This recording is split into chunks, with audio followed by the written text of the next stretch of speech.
Paranormal King Radio Network at ParanormalKing.com.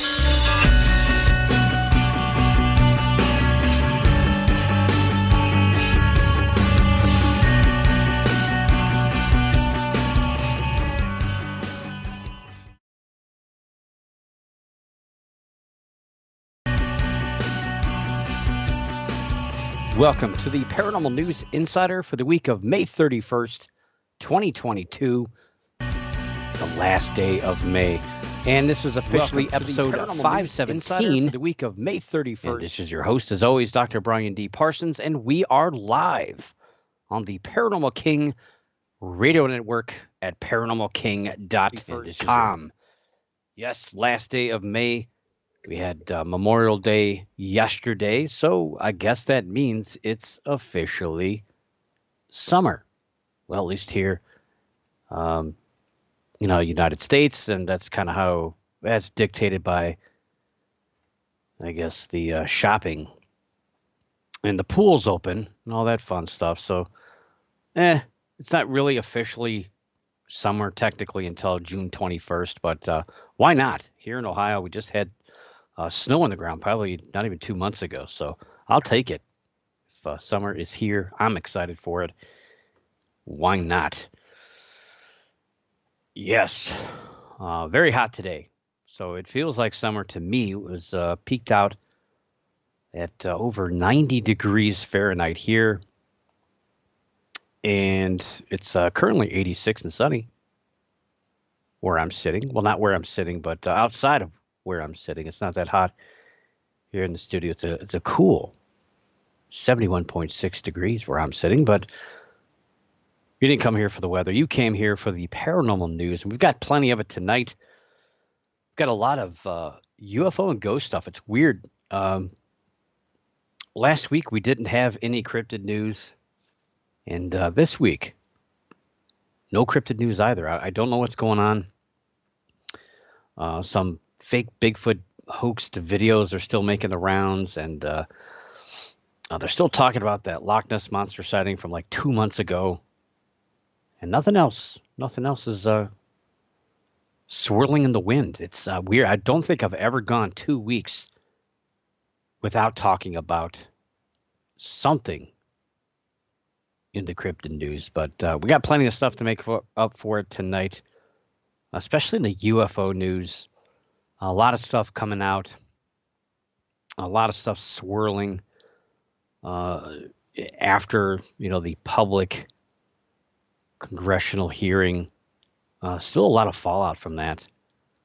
So kind of excited about that, see where it's going to lead. We wasn't sure where it was going to lead, what was going to happen, but apparently it's still getting the attention of some people.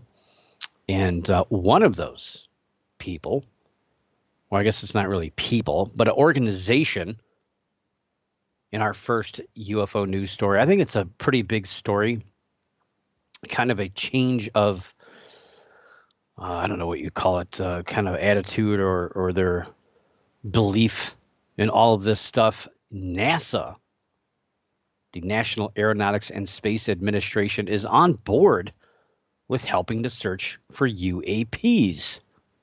Yes, unidentified aerial phenomena. And of course, UFOs, which the government is trying to distance themselves from that language, although they're the ones that created that in the first place. So this is a step away from the organization's long-held distancing from the topic. They really didn't want anything to do with UFOs or UAPs for the longest time, but all of a sudden, in the last couple of weeks, we heard some rumors, and now they've officially, well, maybe not officially, but, I guess they have. A spokesperson has stepped up and has talked about this. So NASA looks like they're turning the cheek a little bit. It makes you wonder why. Why all of a sudden, why after all these years? We've been talking about UAP sightings for a few years now, and it's gained a lot of momentum. And they still maintain their distancing from all of this. So you may wonder, well, why? Why now? And of course, You wouldn't expect it, but the Daily Mail, of all places, actually broke this story and has been proven through multiple sources. So a NASA spokesperson, Karen Fox, who is the senior science communications officer, states that the organization is, quote, evaluating how to provide our expertise in space-based observations to improve understanding of UAPs, unquote. So, yeah, that's weird to hear UAP coming from NASA. NASA has always been about what's out there. Other planets, exoplanets, since 2004, they've been discovering hundreds, now thousands of exoplanets with the thought that intelligent life might be out there, at least basic life might be out there, and we can discover it, and it'll change the world.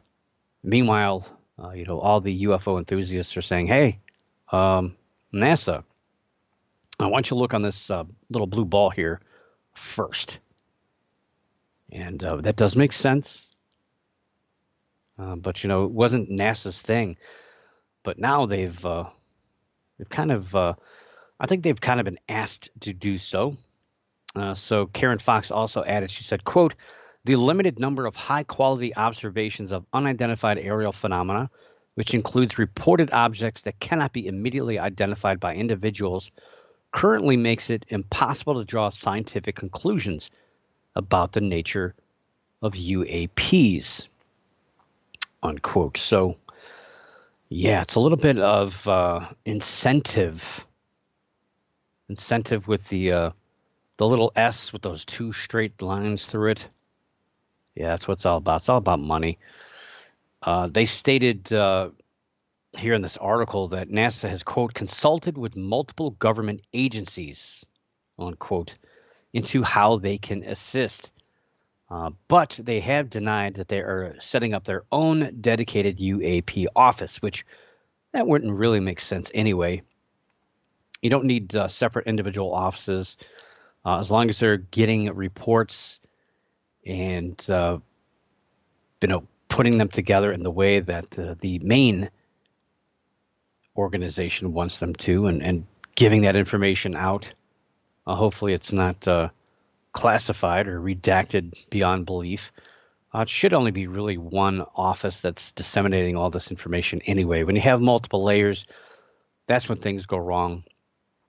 And that's when things get lost and delayed and hidden and buried and locked into a crate in a giant warehouse. Sources feel this project may include gathering evidence from astronauts who purportedly encounter unidentified objects while in space. And I'm sure that'll make a lot of conspiracy theorists happy. People who constantly are screen capping and recording space flight stuff and swear they see UAPs, although there's a lot of junk floating around space.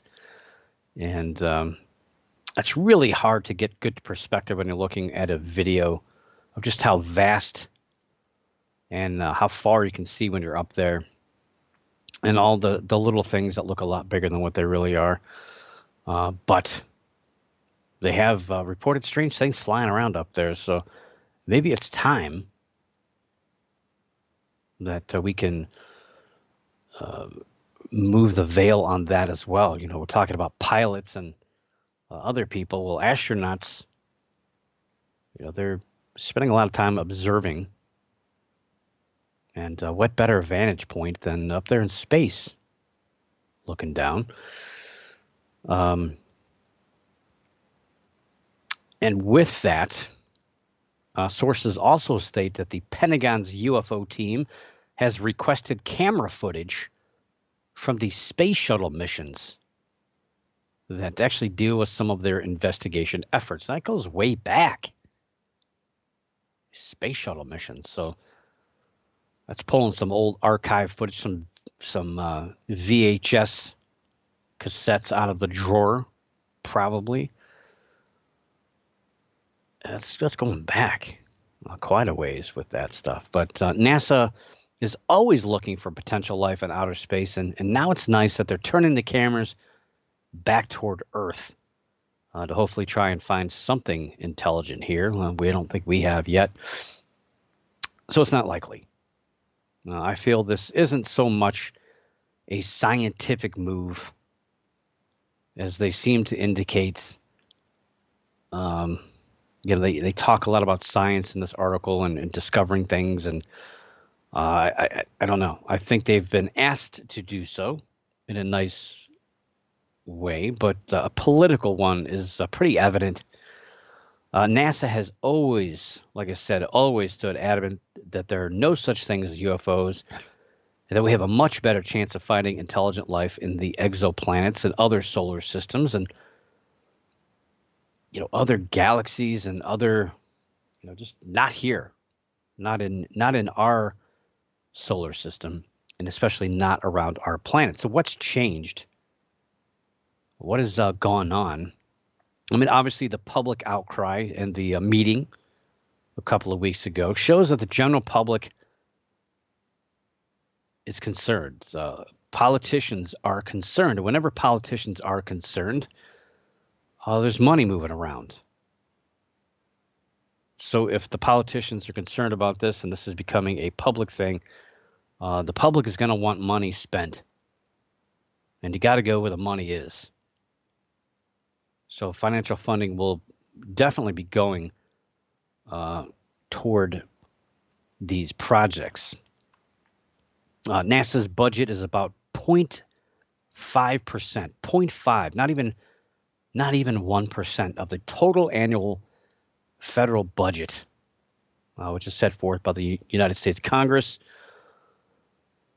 There's around $22.6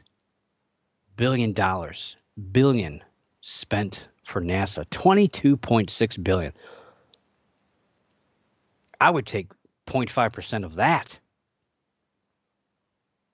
Sure, I could pay some bills. And 22.6 billion is 0.5% of 4.7 trillion, which is how big the budget is. Somebody's cooking the books, for sure.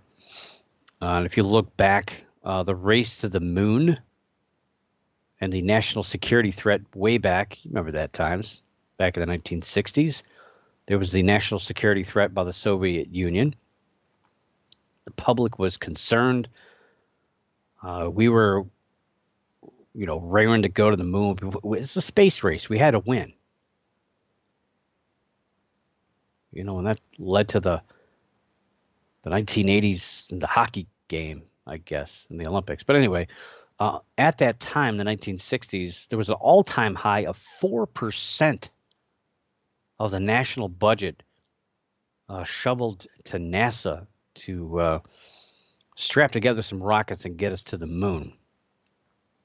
Unfortunately, after successfully making it to the moon, the perceived threat was mitigated.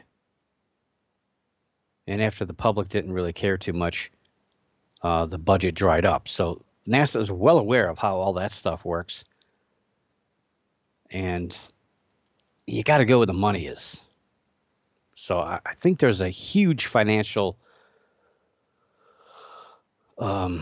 incentive for them to open up to this. But I also think that there's a lot of pressure from Congress and by those who do write these checks for them to release some data, release some information, as well as to tap into the scientists that understand how space works and understand how near-Earth objects are and can track these things for sure. NASA's got a lot of technology out and about. It's not just the eyes in the sky and the people who have been up in space. It's about the technology too.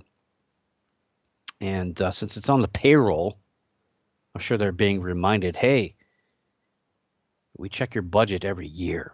So I think there's a little bit of elbowing going on toward NASA. So I think that's, shouldn't be surprised that they've changed their tune toward opening up about UAPs. But we'll see what else comes out about that. If we do get some astronauts coming forward, or we do get to see some more videos and things. But I don't know. I'm not going to hold my breath on how wonderful those are. And NASA's pretty much kind of out of the limelight. It seems like most of the you got Elon Musk with the SpaceX has won the budget pretty much for launching stuff into space. NASA's still involved. They're still launching stuff into space. They're still doing some testing, but obviously they're not launching people into space for now. It seems like they've kind of lost their their bids to continue the exploration of space with pilots and space shuttles and things like that. But we'll see if they can catch up to the private industries that have kind of stepped forward and launched rockets. If we end up doing our own kind of space station, then I think NASA will be a little bit more involved in space exploration. But for now, I don't know. Like, what are they really doing? They're kind of losing out in the space race. So maybe this is just their way of, they realize that they're kind of losing traction when it comes to all of this. SpaceX is pretty much dominating the rocketeering market, and they're talking about launching shuttles into space. So, NASA's got to do something. And if it can turn in a few reports and a little couple of videos, some that VHS footage back in the 80s and 90s, then maybe that can secure them a little bit more. They don't shrink that budget. $22.6 billion. You got to pay the bills. Can't have that any less than $20 billion. How are you going to keep the lights on down there at Cape Canaveral? I don't know. And I mentioned the Congressional meeting from, when was that? A couple of weeks ago already. If you're interested, I watched a couple of YouTube videos that showed a little bit of it. I don't think I saw it from beginning to end. It seemed it was like all chopped up. So I was confused. I wasn't sure if I saw the whole thing or just bits and pieces of it. I wasn't able to watch it live, being that I was at work. But if you're interested in reading the entire thing, there is a transcript of that I've read a little bit ago, earlier today. See if I can get this link in here. It's from the debrief.org. So it's just, like I said, the debrief.org. And you have to scroll all the way down to May 18th to get that transcript, so you can read the whole thing. It's pretty interesting. There is a couple of videos, and see if this will work. Throw that in the chat room. Of course it didn't work.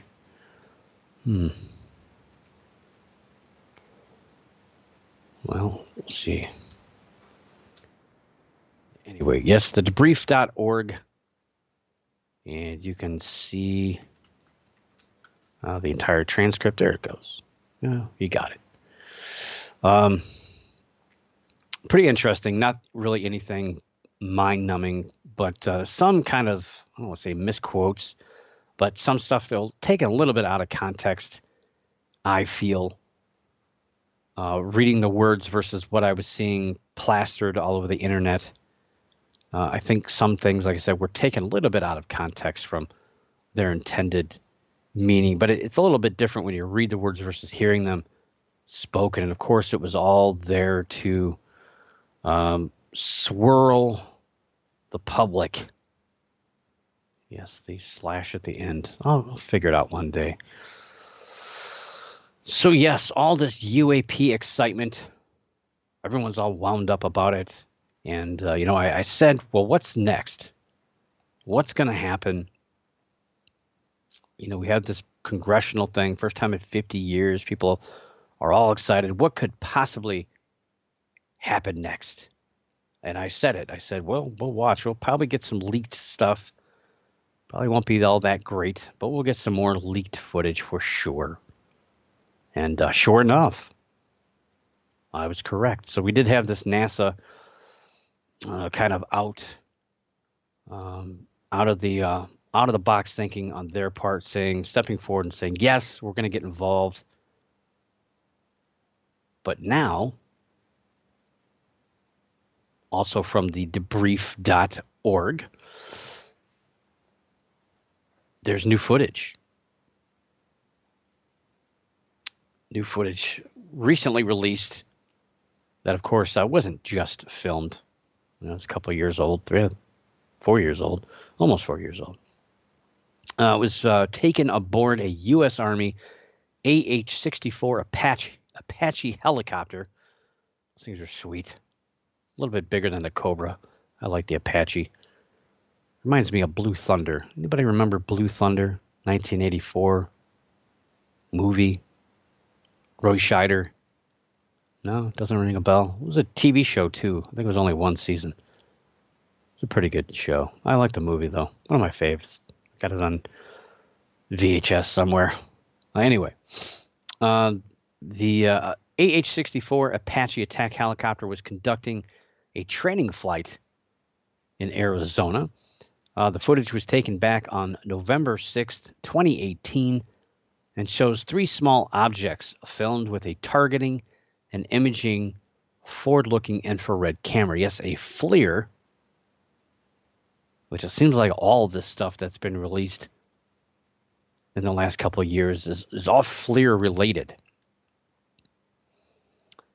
And the camera is aligned with the helmet worn by the aircrew. So essentially the FLIR camera, it's a targeting system. So it's actually attached to the movement of the head.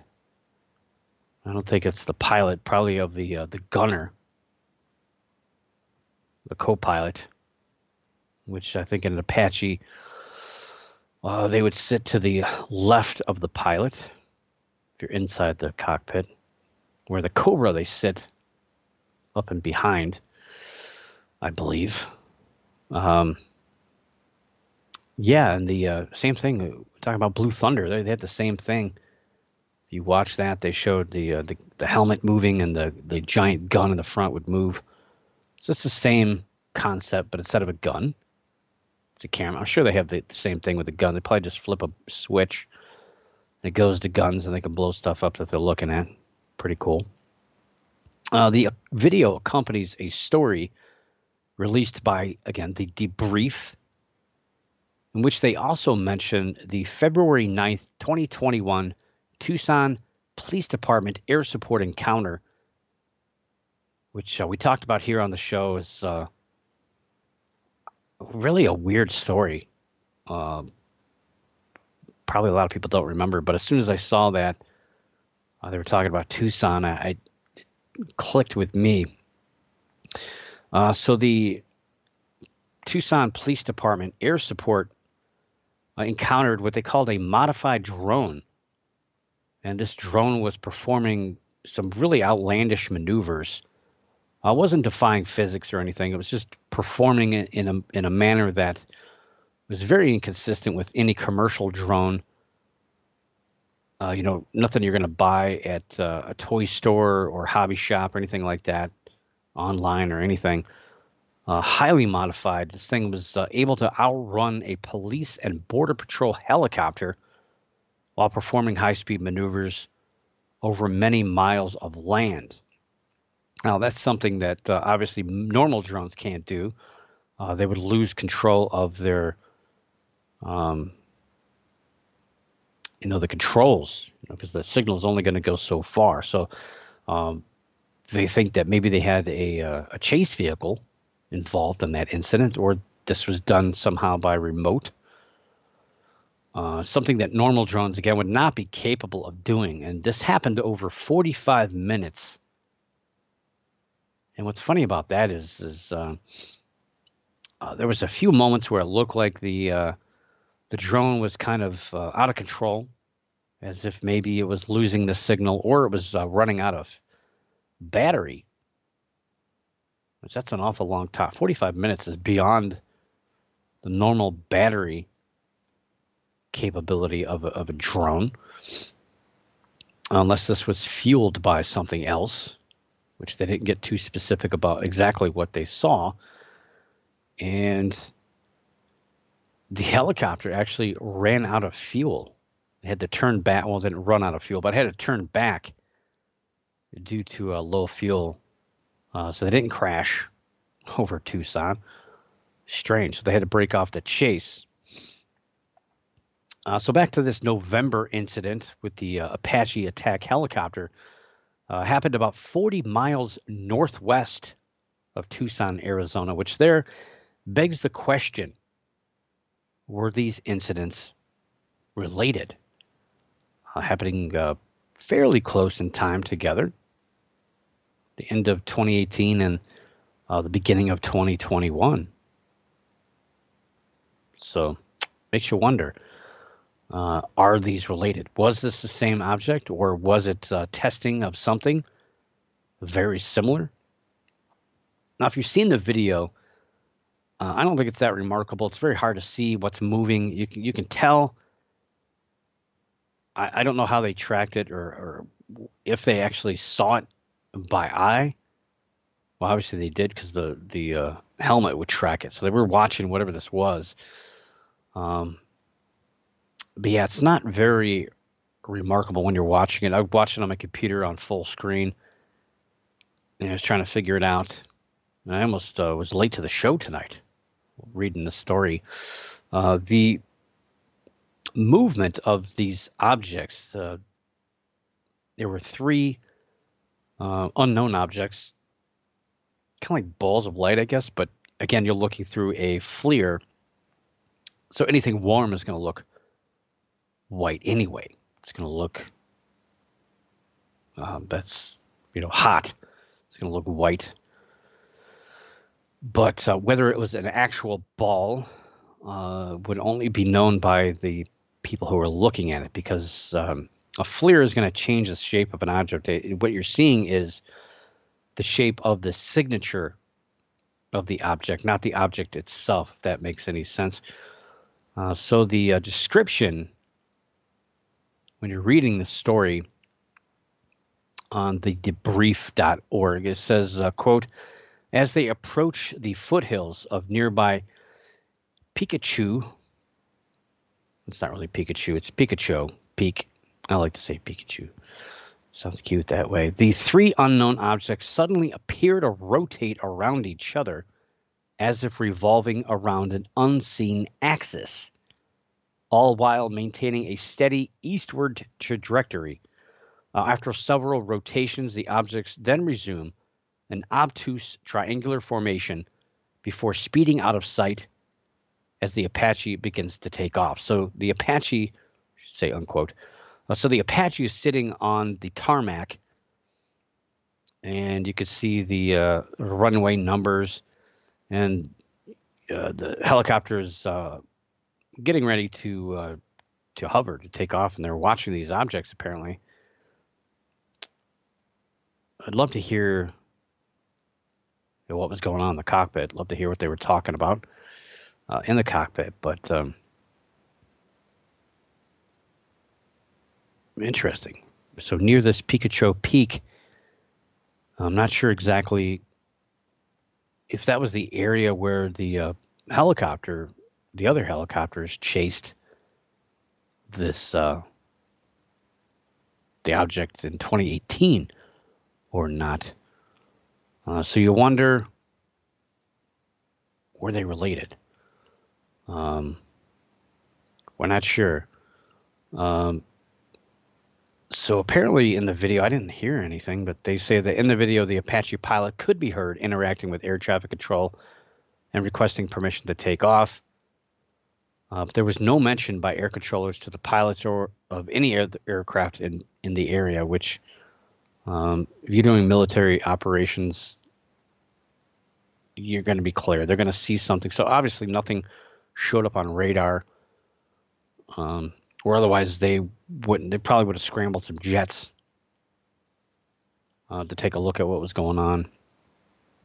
So who knows? This could have been something with the technology. And unfortunately, we're talking about these FLIR videos, all these UAP videos seem like they're all FLIR. And a few of the first ones released were by operators who were new to the technology and also new technology installed on aircraft that was being shaken down, and they saw these strange things. So some of this could be attributed to user error or user misidentification more than likely.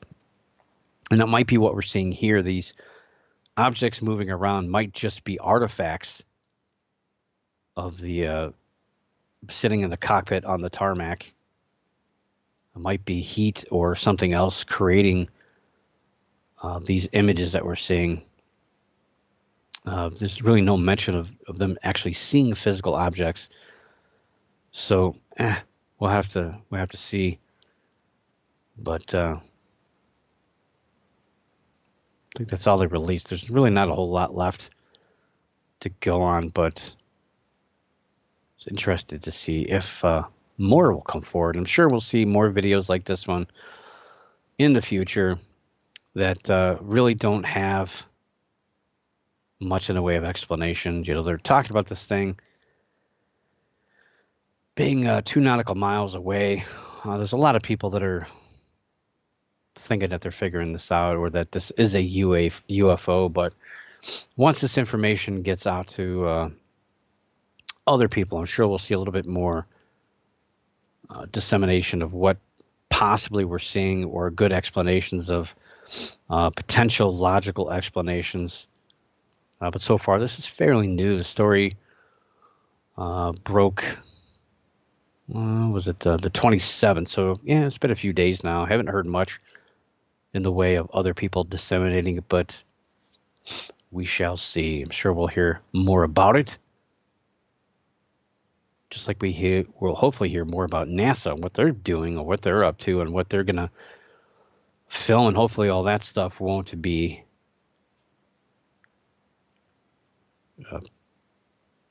locked away or stamped for eyes only. But moving on from our UFO news, can't think of any kind of way to transition to ghost news, but we'll just jump into it, I guess. Both feet.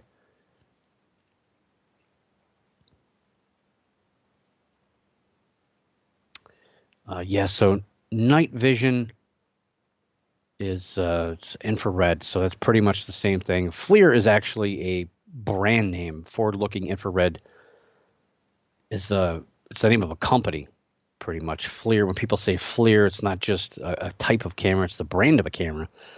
But it's basically infrared, and this technology it's been used in the military for a long, long time. But it's always updating. It's always changing, and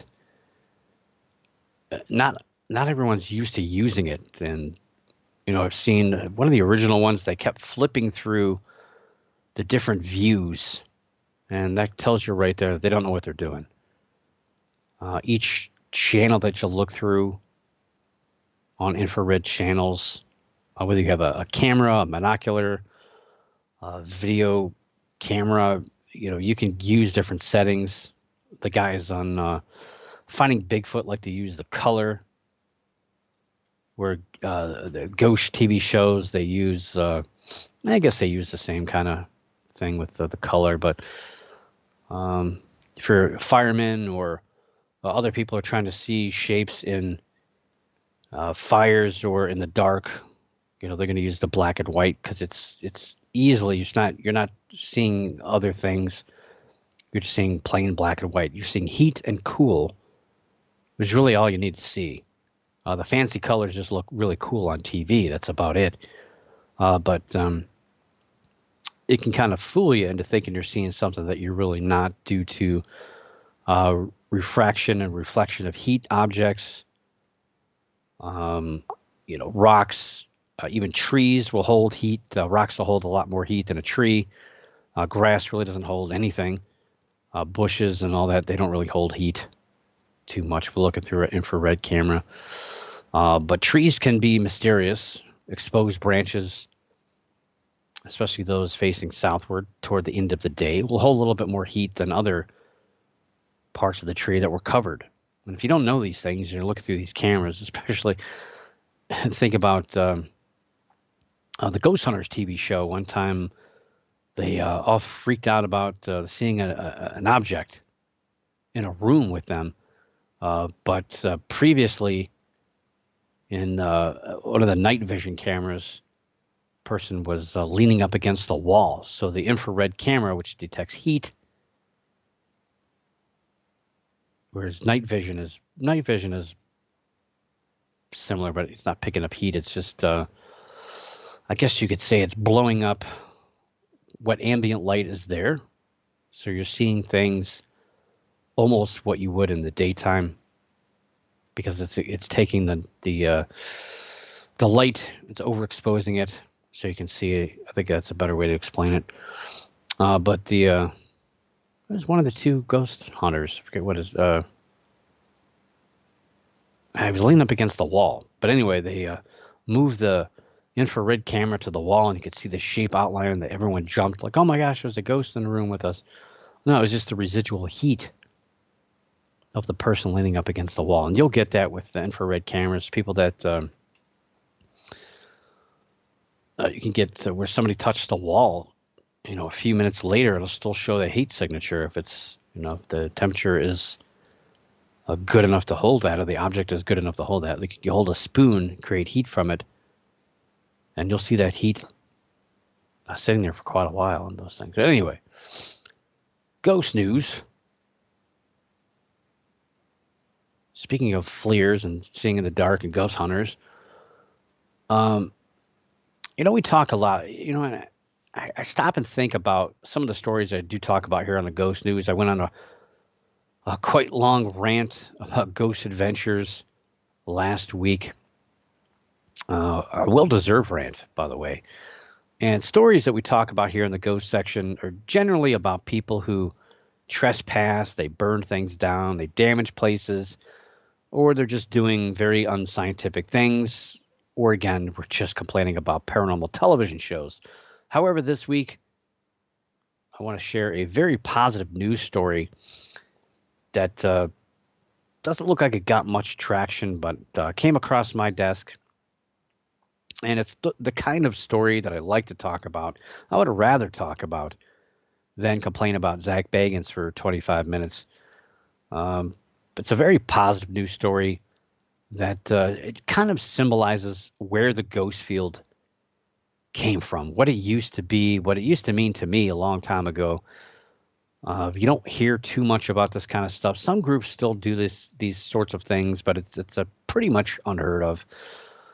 You look at the last couple of decades, paranormal investigators, they're pretty much concerned about themselves. Come on, let's be real here. They're concerned about making money, and the money isn't just to buy cars or houses or, whatever, but it's about buying tools and technology.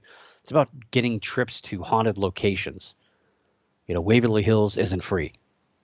It's quite expensive. So you got to save up money to travel, to get a hotel. The last time I did it, we drove round trip, but don't recommend that. I was very, very tired. Don't do that. It was like we're up for 24 hours, I think. Just crazy. Anyway, it seems like it's very self-centered. And, I've come from an era from the mid-1990s when things were a lot different. It's kind of pre-digital age. We still had 35 millimeter cameras. We were still using like baby powder to see footprints. We used streamers on the doors to check for wind currents on windows to see if wind was leaking through the window, causing drafts. I mean, pretty weird stuff that we used to do. We didn't have the instant pictures. You had to get your film developed. And every group pretty much started out investigating cemeteries, which, gosh, you can't even mention that nowadays for fear of getting attacked. But yes, most of us started out investigating cemeteries, not because we believed ghosts were there, but because it was a scary place and there were dead bodies. So it kind of got you used to being in that kind of environment. And you hoped you got some EVP, and you kind of hoped something was there. And there was a lot of emotion in those areas. So, that's kind of where a lot of people just kind of broke into it. You weren't looking to get anything to happen, but, it was just the feeling, being in that environment.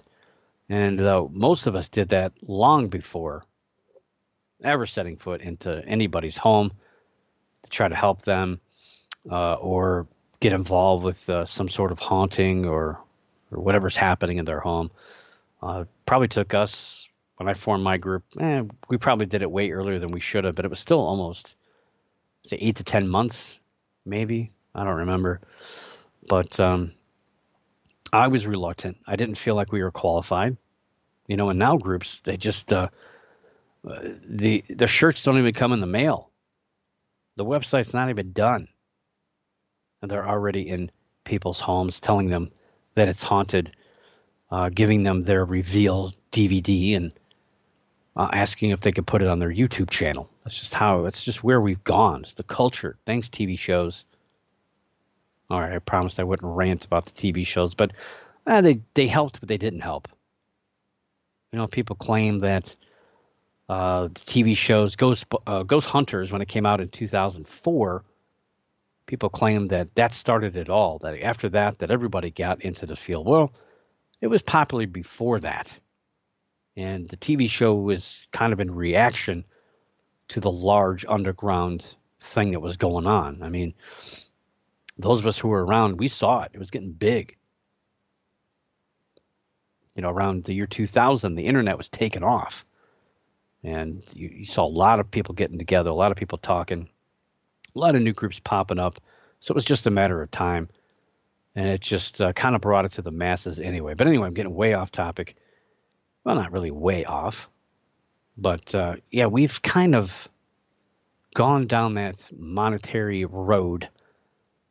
About, again, funding trips and funding for tools, which, all my stuff came out of pocket. But I learned how to do things without all this fancy gadgets, although, I did have access to a lot of that stuff. We did use it, and I think we spent more time putting it together, testing it, and tearing it down than we actually did investigating sometimes.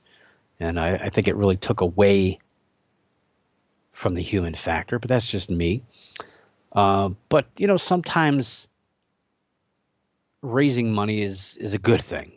Sometimes people are trying to raise money for a specific building. Maybe they're trying to keep it from getting demolished. But sometimes that's kind of bad too.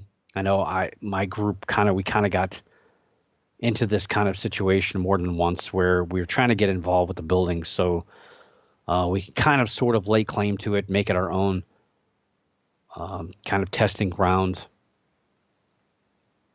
And a lot of groups do that. Unfortunately, they shoo other groups away, which, that's not really what it's all about.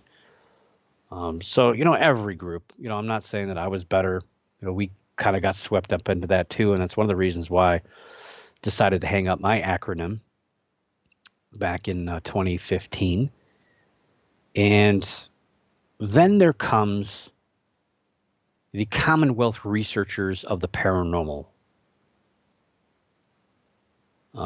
CROP. Every group is an acronym pretty much. Commonwealth Researchers of the Paranormal, who for the 6th year in a row came out to the Woodland Cemetery in Richmond, Virginia, just before Memorial Day to clean headstones and place flags on graves of fallen soldiers. The group set up a Facebook event for May 28th. and say it was pretty successful. Co-organizer of the event, Dennis Estlock, said, quote, "In the grand scheme of things, a soldier is somebody who writes a check to this country up to and equal to the value of their own life. That's not to be taken lightly, and it's not to be forgotten. So we come out, we say their name, we give them a new flag in hopes that they'll never be forgotten again. That's our way of thanking them for what they've done for our country." Unquote. The group placed around 250 flags in the cemetery this year. I'll tell you, this is something we need more of. I mean, I didn't really see a motive. They seem like a pretty normal paranormal group, if there is one. They do go and investigate places.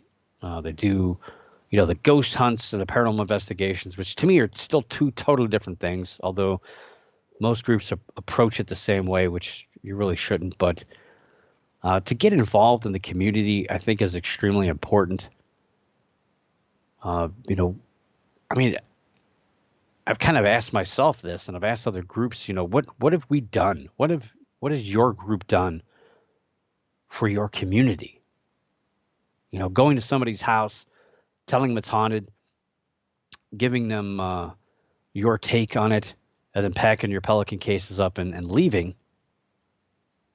That's not really doing anything for anybody. And, even if you do offer help, bring in a priest, cleanse, or whatever you do, burn some sage, get some soot on their walls, whatever you do, what else are we doing? What are we doing for the communities? Are we helping save some of these buildings? I volunteered at the Mansfield Reformatory. Talk about hard work. Climbing over 100 feet of stairs, carrying heavy brick, throwing it into a dumpster for hours on end, and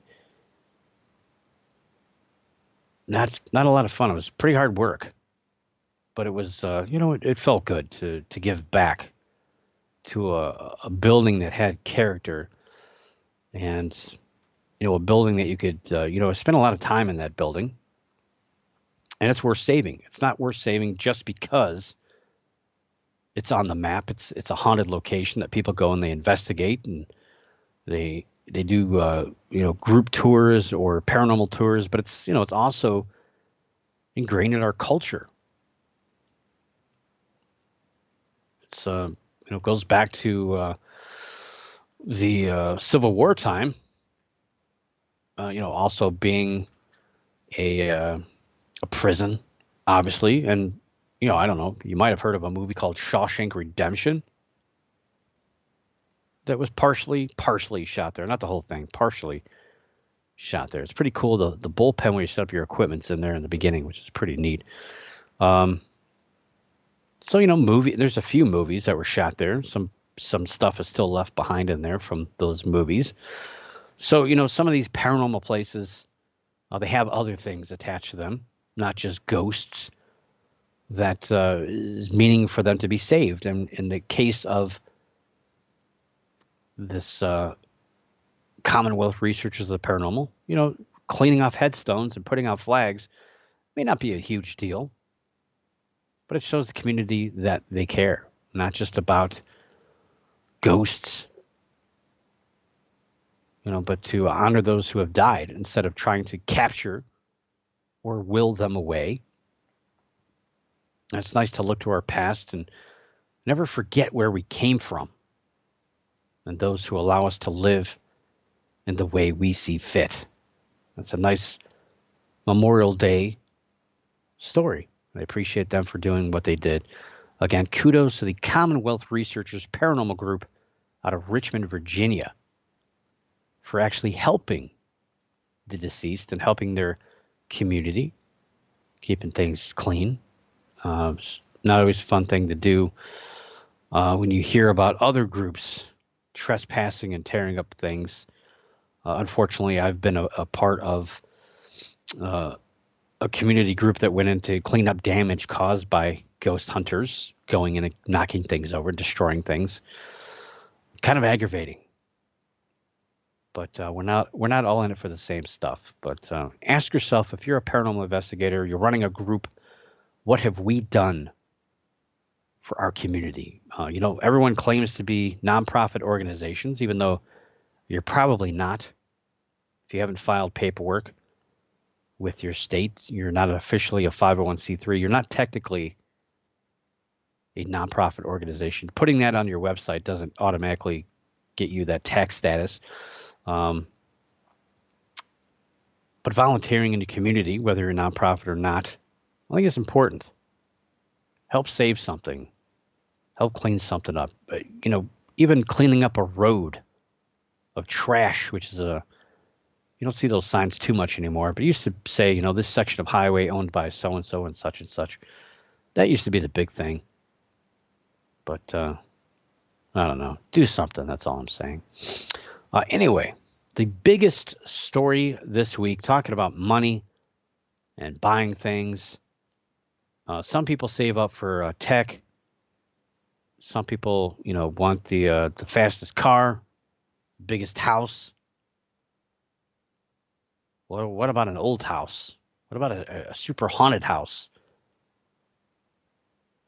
Well, the biggest ghost story of the week is not about a team. It's not about equipment, but it is about a house.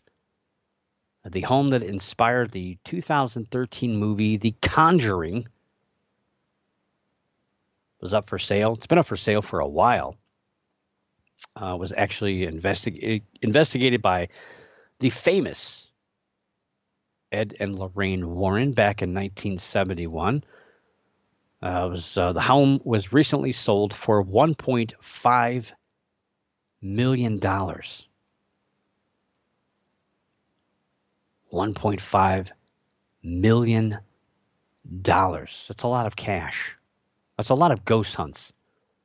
That's a lot of black T-shirts with your ghost emblem on it and your acronym on the back that you'd have to sell to get that house. So the house is, in case you're curious, you want to go look at it. It's readily available on Google Maps. You can search for it. It's at 1677 Round Top Road in Burrillville, on Burrillville Road. It's just south of the Massachusetts border in Rhode Island. Confusing thing about this, though, it says that it was built in 1736, although if you go to the listing for the home, it says 1836, but I'm pretty sure it was 1736. Cape Cod style home. And the new owner, Jacqueline Nunez. She's actually the owner of Wonder Group, a Boston-based real estate developing company. She paid a little bit too much. So the asking price was a cool $1.2 million. But Nunez just felt she had to own the house, so she paid an extra $300,000. You just got an extra $300,000 sitting around. Why not? And remember that figure, $300,000. It was actually $305,000. I think she paid extra. Nunez quickly booked a daytime paranormal tour at the home 2 days after she heard about the home being for sale. Granted, the home has been for sale since, I think, September of last year, because we talked about it here. She made the trip from her home in Boston. It's like a couple hours, an hour, something like that. Depends on traffic. She left work early that Monday to scope out the 8.5-acre area of land. The 3,100 square foot home, 14 rooms in that thing. That's pretty big for a home, 1736. Anyway, she went to a tour without divulging her interest in buying the home. However, after talking to the owners, walking the property, seeing the beautiful landscape and the beautiful home, she got home and she decided to write up an offer right then and there. So that was Monday evening. By Thursday, Corey and Jen Heinzen, the owners of the home, closed on the deal for $1.525 million. So I guess, yeah, she spent 325,000 extra. 325. So keep that in mind. 325,000 over the asking price. That's a lot of money. I mean, it took me a while to close at my house. The deal was finalized where else but Facebook Live? I mean, you buy a house like this, you got to go live with it, right? I mean, who doesn't want attention for that? And as of Thursday afternoon, she was showing the home around to people from her new property after broadcasting it on the internet. However, the strange stipulation in the story, if you've read it, she won't be allowed to live in the home, which is weird. Like, you buy a house, but you have to sign a thing that says you're not allowed to live there. Well, not full time anyway. Part of the conditions of the sale was that whoever buys the home cannot live there year round. Now, this is purportedly due to the Heinzen's experiences in the home, stating that there's too much negative energy for anyone to stay there full time. Now, Nunez is a believer in the paranormal. She's had her own personal experiences of being touched by an entity, I believe, while showing a condo in Boston. She doesn't plan on changing the home too much, nor the culture kind of surrounding it. And she's going to honor all of the bookings and overnight stays for 2022 for paranormal tours and groups.